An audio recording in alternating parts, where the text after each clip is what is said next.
关于这个咳嗽啊，可能有好多人上次发过一个视频，就是科普时候说过，因为这个咳嗽呢，不光是肺经能导致人咳嗽，是吧？其他的也会导致咳嗽。中医如果说，特别是传统中医，你读过《黄帝内经》的人都知道，是吧？在《素问》里边有一篇就叫《咳论篇》，就专门探讨咳嗽的。咳和嗽啊是两个概念，咱这现在很多这个人都是把这个字啊都是叠加起来说，实际上咳是指什么？咳是指干咳，叫康康康康康，只闻其声不见其人，那就没有痰。嗽呢是指的只有痰并不咳，这种人一声把痰吐出来了，这叫嗽，是吧？现在的后人不分了，就咳嗽就一起说了啊，一起说也行。是吧？内经里面讲叫五脏六腑皆能令人咳，非独肺也。什么意思？那就说五六，那起码你12条正经当中要告诉你有11条经脉可以导致你咳嗽。这些经脉的咳嗽呢，这有的是外因，是外来因素导致咳；有的是内因，内生病邪导致咳。要谈这个就是谈病邪，谈病邪中医讲就是风寒暑湿燥火6大致命因素，当然还有内伤七情，是吧？喜怒忧思悲恐惊，还有不内外因，是吧？什么叫不内外因？就既不是内因，也不是外因。像现在就好理解了，车祸，对不对？你打架斗殴，刀伤，过去有剑客，是吧？现在你也不能拿刀都犯法。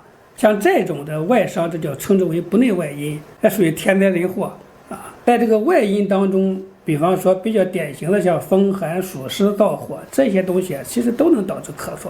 当然这是外因，外六因，还有内六因，就是内生的风寒暑湿燥火，这个就复杂了，今天不展开说。就说这3大因素，这五脏六腑，其中你比方在临床最常见的一个，特别是女同志占多数，她来看病的咳嗽就咳2声，一咳嗽厉害了，咳嗽的腰疼，咳嗽就是遗尿漏尿。就尿裤子了，俗称，是吧？还有的极端的，就是咳嗽，那不光是尿裤子，是吧？那还能把屎拉出来。就是你比方说这个大肠咳，是吧？内经里边讲大肠咳，就是咳则使人遗屎，那就是大便出来了。当然，它不是说你要是那个便秘的病人不太容易出来啊。一般像这种咳的人都是肺肾气虚，肺肾气虚的时候是兜不住大便的。就这种人大便平时不成形的，所以他会出来一点啊。还有一种人，就比方说，当然这个不限男女了，是吧？放个屁他都能崩出屎来，就这样的很常见在临床啊。一点就是大家可能听上去是像个笑话，实际上是很常见的。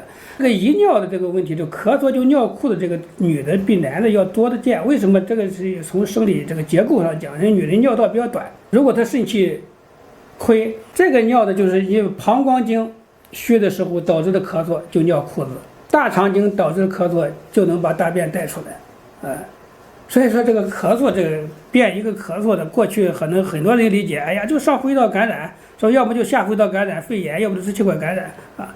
你要仅仅停留在这个水平就太肤浅了啊。中医治疗咳嗽，为什么好多人干咳就一个康康一个咳嗽，很多人就常年治不好？不是治不好，你这个大夫水平太低了啊，就是你连知道它什么原因导致都不知道，你用的药全都是针对上呼吸道的，是吧？那肯定是不行的嘛。这个咳嗽的分类是很多的，当然还有其他的呢。你比如一咳嗽就胃疼，这种肝经的问题嘛。有人咳嗽的时候肚子疼、胃疼，那咳嗽怎么会肚子疼、胃疼呢？这都脾有问题嘛，脾胃有问题了。所以像治那种咳嗽时候都不用去止咳，你用止咳药没用，脾胃调好了它就好了。这咳嗽呢，一定要就中医，反正不光是咳嗽，治所有的病，都要先找着病因，也就是到底是什么原因导致你这个症状的。所以我们为什么叫辨证施治？因为老百姓的直接就患者的直接感觉就是这个症状，对吧？我就是咳嗽，至于我为什么咳嗽，我不知道，我要知道我找大夫干嘛呀？所以这个是非常关键的。说治疗，大家都不要小看一个咳嗽，它可能内在牵扯的哪一条经脉，有的人是一条经脉导，有的人是多条经脉。为什么？因为他咳的时候会伴随那些症状，就是他的原因。所以说，我一咳嗽就腰疼，什么样的人会腰疼呢？肾咳，肾经导致的咳嗽就腰疼。他咳嗽厉害以后，这个人站不直，就根本站不起来，他得扶着墙，要不就得赶紧找个东西扶着。这个人是不能站直的。所以大家不要就是认为就是一说咳嗽我就是肺有问题，就气管有问题，